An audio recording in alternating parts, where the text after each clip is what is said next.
Okay, everybody, today we are going to talk about line battles. What is a line battle? Consistently with fields that actually allow this, most of the time, if two teams are pushing against each other, two large lines for each team will end up forming. Why is it that that happens? Naturally, people will try and group up together in order to create strength. The strength in numbers thing really comes into function here. Now, the lines aren't necessarily rigid. They'll be flexing and wiggling and moving, pushing back and forth. In a close game, they'll be constantly shifting back and forth between objectives or spawns. Most of the time, if you're interested in winning, you'll be pushing the enemy line back towards their spawn, or maybe pushing towards the objective, or pushing them away from whatever you're protecting. Most of the time, the idea that strength in numbers once again comes into play is very true. Being able to protect each other, cover each other, it really gives that advantage, and it also helps staying away from situations where it's a 3-on-1 and you're the one. Also, numbers can be intimidating. If you group up and you all look big and scary, you can sometimes push the line back without even fighting. There are many different types of line battles, there's many different strategies. Not every single line battle will always look exactly the same, but there are many tried and true methods that people have adapted over the years, and tons upon tons of not only historical research, but also in-game research that show where people should stand and how the line should necessarily work for a good basic line fight. Is this a good place to stand? Normally, a line conditions itself with its frontline fighters. These are most likely going to be sword and boards. Interspersed throughout those sword and boards will be polearms. Polearms doesn't just mean spears, it means glaives.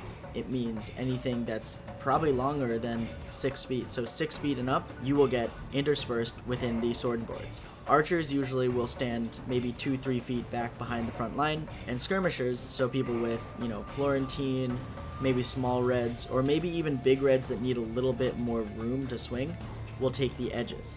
Now, why does this happen?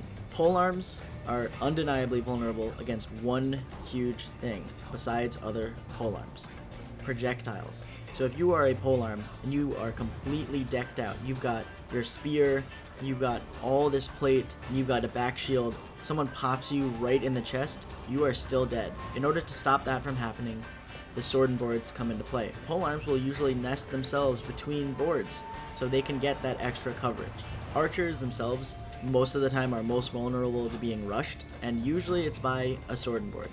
If that shield's big enough, the archer doesn't really have much of a chance of getting a shot off with their bow. The people on the edges are probably going to be better at wolf packing or, skirmishing, stuff like that. These are going to be fast movers. They're going to be, sometimes lighter, not necessarily as heavily armored. Anything that allows them to move fast and do damage. That edge is a weak point. If you are able to punch a hole in both sides and crumble both edges of an enemy line, it is so much easier to just wipe the middle. Then, as they're respawning, you advance up to wherever you need to be. But before we go any further, I want to talk to you all about Steelcraft. Steelcraft is headed up by Roderick Steele, who sent me this really wonderful box chain weave chainmail necklace. I did the small bit of putting the Valknut on there. I am not an Amtgard Knight yet, so I can't actually wear an unadorned chain. If you'll remember in my last video, I talked a bit about layers, how layers were very integral to completing a kit. Things like this, knickknacks, bits and bobs, things like this chain right here can really add to a kit's life. Sometimes it's not enough to just throw on a tunic and pants and a belt. There are little bits that you can put in to make that character seem real. It can have sentimental value to you, really can sell a kit for not just yourself, but everyone else. Roderick sent in a mission statement. Here at Steelcraft, we want to help you find the adventure you're looking for. Whether you're battling dragons in a far-off land or searching for the bottle opener at your next party, we want to help you bring those moments to life. As dedicated craftsmen, our products are custom made to fulfill your individual expectations. This means from start to finish, we will work with you to fit your needs and give you that creative touch you're looking for. From the material used to the designs chosen, the product is sure to be one of a kind.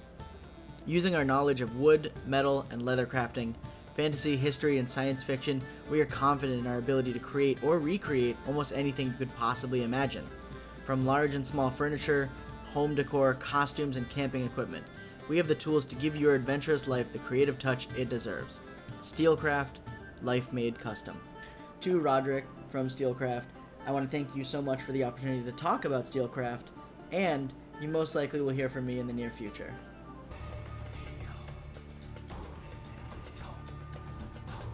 Now let's talk a little bit about the gear. Frontline units like sword and boards can have a pretty good range of gear, but a lot of it follows a steady pattern. For a sword and board, your main goal is to do damage and be very hard to kill. If you get killed pretty easily, the pole has no protection anymore. The pole gets killed easily, that's a 2-for-1. Not a great trade-off. If you intend to rush lines and punch holes, if you get killed in the process, it doesn't do much good. You end up bouncing off the enemy line instead of punching through it. For that reason, two things help sword and boards a ton. One is a nice big shield. You're just a tank, you're a turtle now. You might be less mobile, but you're still able to protect. The second thing that makes sword and boards harder to kill is armor. A fair amount of armor in places that you expect to get hit can be the difference between getting legged immediately or getting a point taken and still being able to rush. Having a helmet also really helps. Your head is usually exposed. You put a helmet that has good facial protection on, you don't have to worry about archers popping you off the line.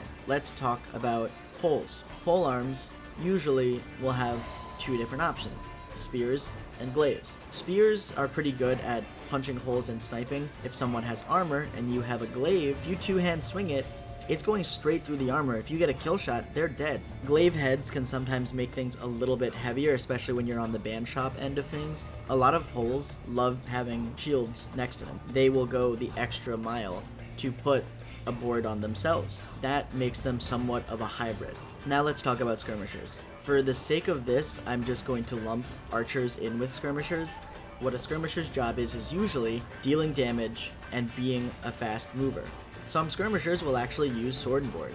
A skirmisher for me is an opportunist. They see a hole in the line, they rush it. Something you will see when you do is how easy it is to take out a huge chunk of the line simply by getting behind it. The skirmishers have free reign to do whatever they want to all those people whose attention is completely focused on their opposing front line. If they are warned and they do turn around, it is the front line's opportunity to make an advantage out of that. A lot of this is a general gist kind of thing.